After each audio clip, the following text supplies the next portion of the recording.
Pablo Emilio Escobar Gaviria fue uno de los narcotraficantes más poderosos y temidos de la historia, pero detrás de su figura de capo, de su violencia y de su fortuna descomunal, también existía un hombre con una vida personal llena de secretos, contradicciones y pasiones. Aunque estuvo casado con María Victoria Henao desde muy joven, Escobar llevó una vida paralela marcada por amantes, romances clandestinos y aventuras que hoy forman parte del mito en torno a su personaje.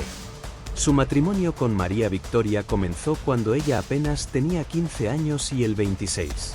Ella fue su compañera hasta el final, la madre de sus hijos y el rostro discreto que lo acompañaba en los momentos públicos.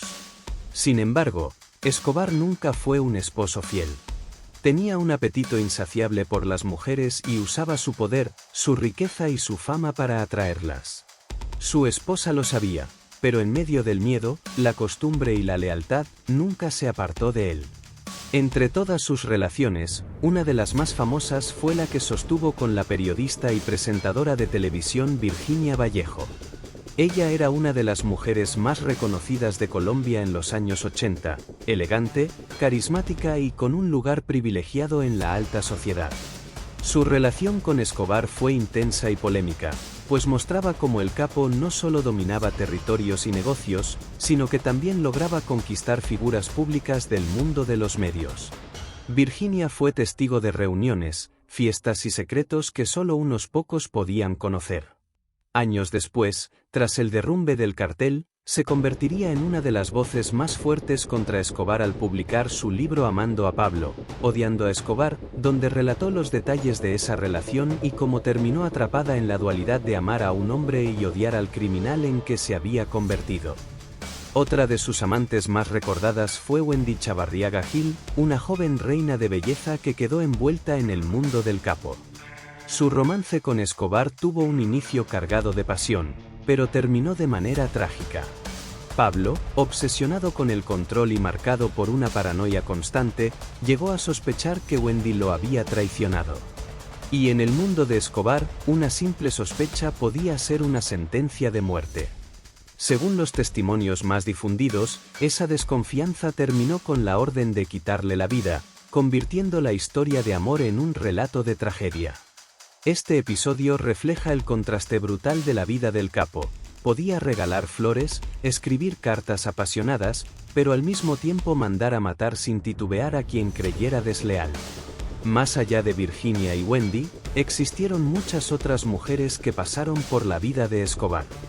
Jóvenes de Medellín y de pueblos cercanos, la mayoría de origen humilde, quedaban deslumbradas por la fortuna, el poder y la fama del capo.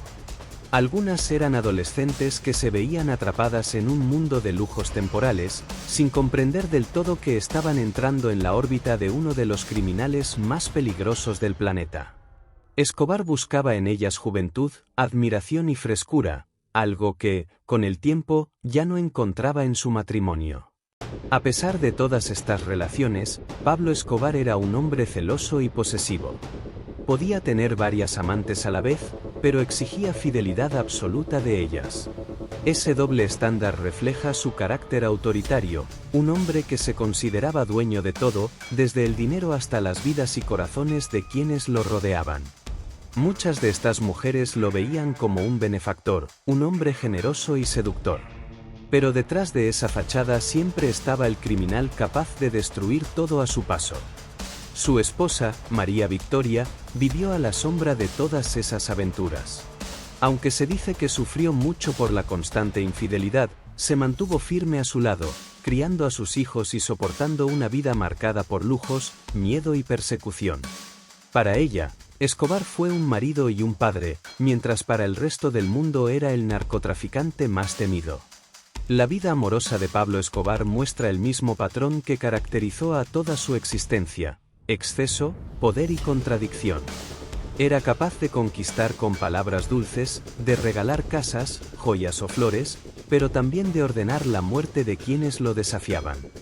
Su mundo de amantes revela la otra cara del capo, la del hombre vulnerable que buscaba refugio en mujeres que lo admiraban, aunque esa misma búsqueda estuviera teñida por la violencia y el control. Cuando Escobar fue abatido en 1993, su esposa y sus hijos tuvieron que huir y reinventar sus vidas en el exilio. Pero también quedaron marcadas aquellas mujeres que lo amaron en silencio, algunas de ellas callando para siempre, otras atreviéndose a contar su versión años después. Los romances del patrón del mal se convirtieron en piezas fundamentales para entender su lado más íntimo, un lado donde se mezclaban la pasión y el miedo, la ternura y la crueldad. Hoy, al recordar a las amantes de Pablo Escobar, descubrimos que detrás del mito del criminal se escondía un hombre con debilidades humanas, pero que incluso en el amor repetía la misma lógica de dominio que impuso en el crimen. Su historia sentimental es una extensión de su vida pública, un universo marcado por la ambición, la contradicción y el poder absoluto. Y aunque Escobar murió hace más de 30 años, las huellas que dejó en las mujeres que lo acompañaron siguen vivas como testimonio de que el amor, en su vida, fue tan intenso como peligroso.